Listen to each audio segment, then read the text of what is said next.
semuanya, selamat datang di video hari ini. Kali ini kita akan membahas topik yang sangat penting dalam dunia bisnis dan organisasi, yaitu fungsi-fungsi manajemen menurut Henry Fuyang.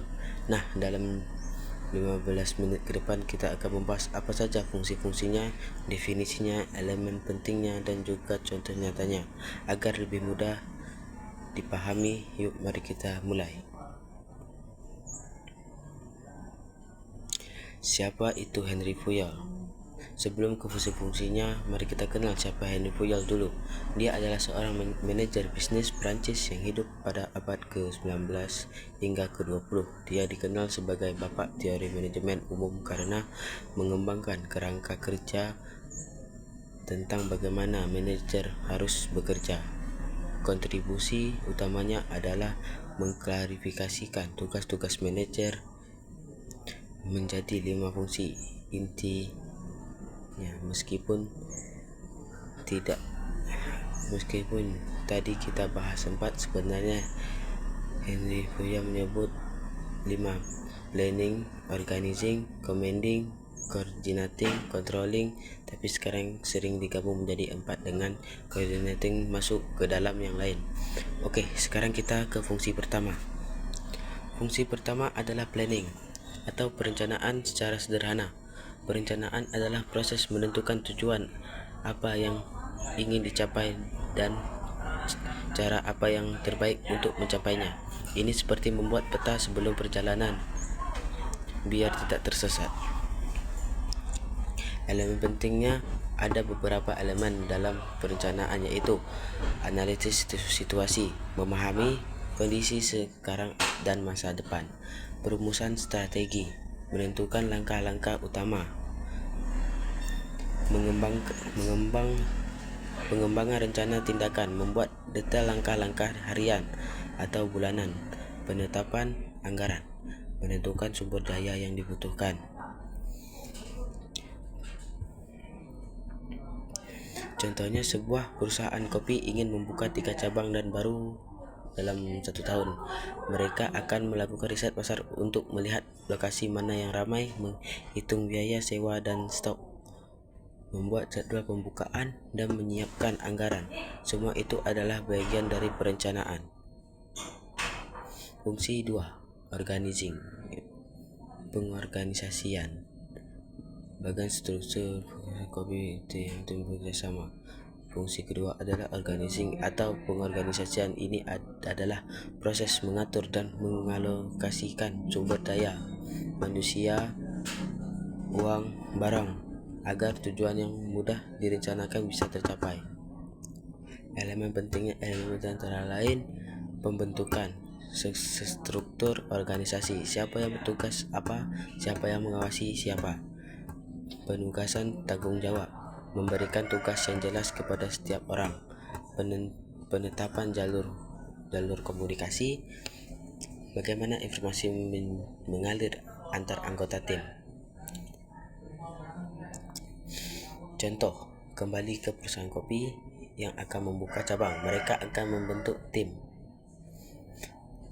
yang terdiri dari manajer cabang untuk operasional, spesialis pemasaran untuk mempromosikan, dan staf keuangan untuk mengelola keuangan. Setiap orang punya tugas yang jelas, jadi kerjaan tidak tercampur-campur dan berjalan dengan lancar. Fungsi ketiga adalah commanding atau pemberian komando. Jangan salah artikan ya, ini bukan berarti memerintah dengan keras, tapi lebih ke mengarahkan, memotivasi, dan memimpin anggota tim agar mereka mau dan bisa melakukan tugasnya dengan baik. Elemen yang penting di sini adalah komunikasi efektif, memberikan instruksi yang jelas dan mudah dipahami. Motivasi, memberi semangat dan penghargaan agar tim bersemangat bekerja. Umpan balik konstruktif, memberi masukan agar tim bisa lebih baik. Contoh, manajer cabang di perusahaan kopi akan memberi arahan kepada stafnya tentang cara melayani pelanggan, menyusun menu, dan merawat peralatan. Dia juga akan memberi pujian jika staf melayani dengan baik, atau memberi saran jika ada yang kurang, begitu staf akan merasa didukung dan bekerja lebih giat. Fungsi keempat adalah controlling atau pengawasan. Ini adalah proses memantau kinerja tim atau organisasi dan mengambil tindakan korektif jika ada yang tidak sesuai dengan rencana. Elemen penting langkah-langkahnya adalah penetapan standar kinerja, target yang harus dicapai, misalnya penjualan 5 juta per hari, pengukuran kinerja aktual, melihat berapa yang sebenarnya dicapai, misalnya hanya 4 juta per hari. Membandingkan kinerja aktual dengan standar. Tindakan perbaikan, mengatasi masalah yang menyebabkan penyimpangan, misal menambah promosi atau melatih staf lagi. Contoh, setelah cabang kopi buka, manajer akan memeriksa laporan penjualan setiap hari. Jika penjualan kurang dari target, dia akan menganalisis apakah lokasi kurang ramai, apakah menu tidak disukai, atau apakah pelayanan kurang baik. Setelah tahu penyebabnya, dia akan mengambil tindakan seperti menambahkan promo, diskon sore, atau melatih staf lagi tentang pelayanan. Integrasi dan kesimpulan. Keterkaitan fungsi dan kesimpulan. Nah, sekarang kita tahu keempat fungsi manajemennya. Penting untuk tahu bahwa fungsi-fungsi ini saling terkait dan saling mendukung. Tanpa perencanaan, pengorganisasian akan tidak arah. Tanpa pengorganisasian, pemberian komando akan sulit. Tanpa pengawasan, kita tidak tahu apakah rencana kita berhasil atau tidak. Singkatnya, fungsi manajemen menurut Henry Fayol adalah landasan untuk mengelola organisasi dengan efektif dengan memahami dan menerapkannya.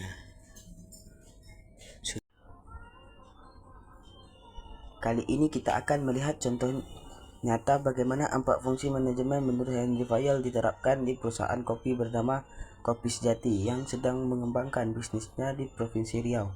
Kita akan bahas satu persatu, mulai dari perencanaan hingga pengawasan, dan juga melihat bagaimana fungsi-fungsinya saling terhubung. Yuk kita mulai. Fungsi pertama yang menjadi dasar semua kegiatan adalah perencanaan. Tanpa perencanaan yang matang, setiap langkah yang diambil akan berisiko besar gagal.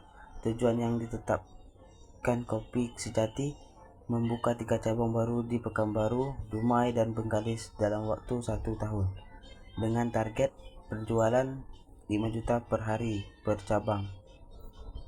Pertama-tama mereka melakukan analisis situasi. Ini sangat penting karena tanpa mengetahui kondisi pasar dan sumber daya yang kita bisa membuat rencana yang tidak realistis. Mereka melakukan survei lapangan selama 2 minggu, mengamati lalu lintas orang di kawasan kampus, perkotaan, dan perumahan, bertanya langsung kepada masyarakat lokal tentang selera kopi mereka, dan meneliti kompetitor yang sudah ada di sekitar. Hasilnya mereka menemukan bahwa orang banyak menginginkan kopi berkualitas dengan harga terjangkau dan ruang yang nyaman untuk bekerja atau bertemu teman. Selain itu, mereka mengevaluasi sumber daya internal. Modal yang tersedia adalah 900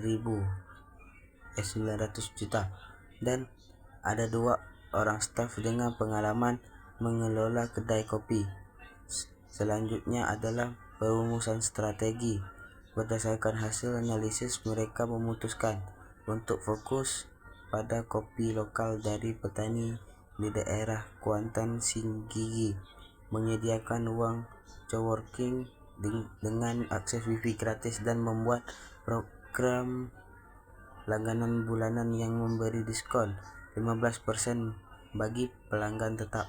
Strategi ini dibuat agar mereka bisa berbeda dari kompetitor yang kebanyakan hanya menjual kopi tanpa nilai tambah khusus. Kemudian mereka membuat rencana tindakan yang rinci bulan 1 hingga 2, mencari dan menyewa lokasi yang strategis, melakukan negosiasi harga sewa dengan pemilik tempat. Bulan 3 hingga 4, melakukan renovasi sesuai desain yang sudah ditentukan, memasang mesin kopi dan peralatan lainnya. Bulan 5, merekrut staf baru dan memberi pelatihan selama 2 minggu tentang cara membuat kopi, melayani pelanggan, dan mengelola kebersihan tempat. Bulan 6, melakukan soft opening untuk menguji pasar dan mendapatkan umpan balik dari pelanggan. Bulan 7, membuka cabang secara resmi dengan acara kecil dan promo pembukaan. Terakhir adalah penetapan anggaran. Mereka menghitung semua biaya yang dibutuhkan, sewa lokasi selama setahun 15 juta per bulan per cabang, pembelian mesin kopi dan peralatan sebesar 80 juta per cabang, biaya renovasi 50 juta per cabang, biaya gaji staf selama 6 bulan pertama 24 juta per cabang, dan biaya promosi 10 juta per cabang. Total anggaran per cabang adalah sekitar 296 juta yang masih berada dalam batas modal yang mereka miliki. Setelah rencana sudah siap, langkah selanjutnya adalah pengorganisasian, yaitu mengatur semua sumber daya agar rencana bisa berjalan lancar. Tanpa pengorganisasian yang baik, sumber daya akan terbuang sia-sia dan pekerjaan akan tercampur-campur. Pertama, mereka membuat struktur organisasi yang jelas. Direktur utama sebagai pemimpin keseluruhan yang mengawasi 3 manajer cabang, 1 untuk setiap cabang baru. Setiap manajer cabang mengawasi 3 bagian: spesialis pemasaran cabang, staf keuangan cabang, dan staf operasional yang terdiri dari barista dan petugas kebersihan. Selain itu, ada tim pusat yang menangani pembelian bahan baku dari petani lokal dan pengembangan produk baru untuk semua cabang. Struktur ini dibuat agar setiap orang tahu siapa yang harus mereka laporkan dan siapa yang bertanggung jawab atas apa. Selanjutnya adalah penugasan, tanggung jawab, dan wewenang. Manajer cabang bertanggung jawab atas semua operasional harian, mulai dari jam buka tutup hingga penanganan keluhan pelanggan. Mereka diberi wewenang untuk mengambil keputusan tentang perubahan jadwal staf dan promosi kecil tanpa harus mendapatkan izin dari direktur utama. Spesialis pemasaran cabang bertanggung jawab untuk membuat poster, mengelola akun media sosial cabang, dan bekerja sama dengan komunitas lokal untuk acara promosi. Mereka bisa membuat kampanye promosi dengan anggaran hingga 2 juta tanpa izin tambahan. Staf keuangan cabang bertanggung jawab untuk mencatat semua pemasukan dan pengeluaran setiap hari, serta membuat laporan mingguan untuk manajer cabang dan direktur utama. Mereka diberi wewenang untuk menolak pengeluaran yang tidak sesuai dengan anggaran yang sudah ditetapkan. Terakhir adalah penetapan jalur komunikasi. Komunikasi harian dilakukan melalui aplikasi kerja yang memungkinkan semua orang melihat jadwal dan informasi penting secara real time. Rapat mingguan dilakukan setiap hari Senin pagi untuk mengevaluasi hasil kerja minggu sebelumnya dan merencanakan tugas minggu berikutnya.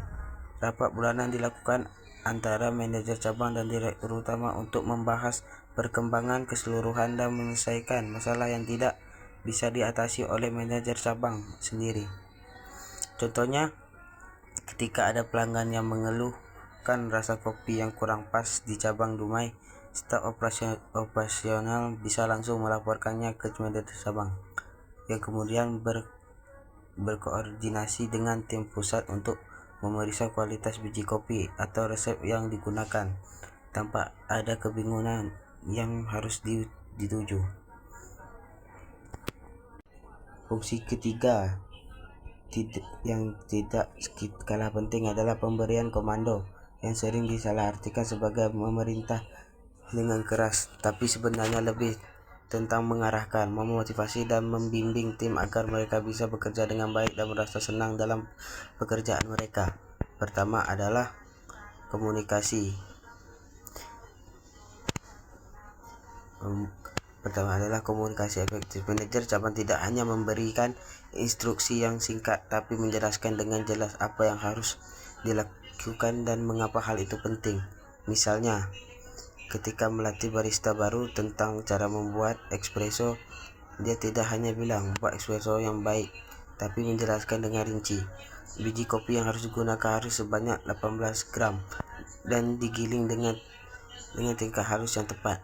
Suhu air harus diatur antara 92 hingga 96 derajat Celcius agar rasa kopi tidak terlalu pahit atau terlalu tawar. Waktu ekstraksi harus antara 25 hingga 30 detik untuk mendapatkan jumlah cairan yang pas. Setelah dibuat harus diperiksa apakah ada crema yang tebal dan berwarna coklat kemerahan, karena itu tandanya espresso berkualitas baik. Dengan penjelasan yang jelas, barista baru bisa memahami tugasnya dengan baik dan benar, membuat kesalahan yang tidak perlu.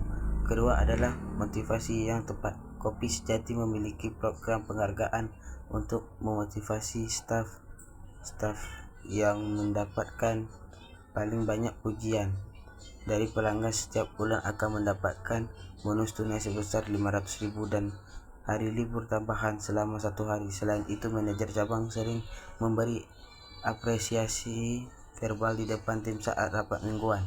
Misalnya dengan mengatakan kita harus belajar dari Siti, dia selalu ramah kepada pelanggan dan membuat mereka merasa nyaman. Mereka juga membuat suasana kerja menyenangkan dengan memutar musik ringan selama jam kerja dan menyediakan area istirahat yang bersih dengan minuman hangat untuk staf. Contohnya, ada seorang staf baru bernama Budi yang awalnya sangat gugup saat melayani pelanggan banyak. Manajer cabang tidak menyalahkannya, tapi memberi arahan tentang cara mengatur antrian dengan baik dan menyapa pelanggan dengan suara yang jelas dan tenang.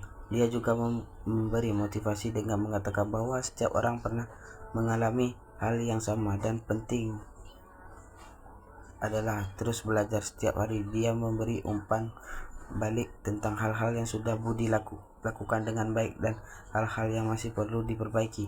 Dalam waktu hanya 1 bulan, Budi menjadi salah satu staf terbaik di cabangnya dan bahkan bisa membantu melatih staf baru lainnya. Nah, dari situ kita bisa mengetahui bagaimana sebuah kedai kopi bisa berjalan sangat baik. Nah, sekiranya cuman ini yang dapat saya jelaskan dari video hari ini. Jangan lupa like, comment, and subscribe, dan bunyikan loncengnya ya guys. Terima kasih. Dadah. Terima kasih sudah menonton videonya.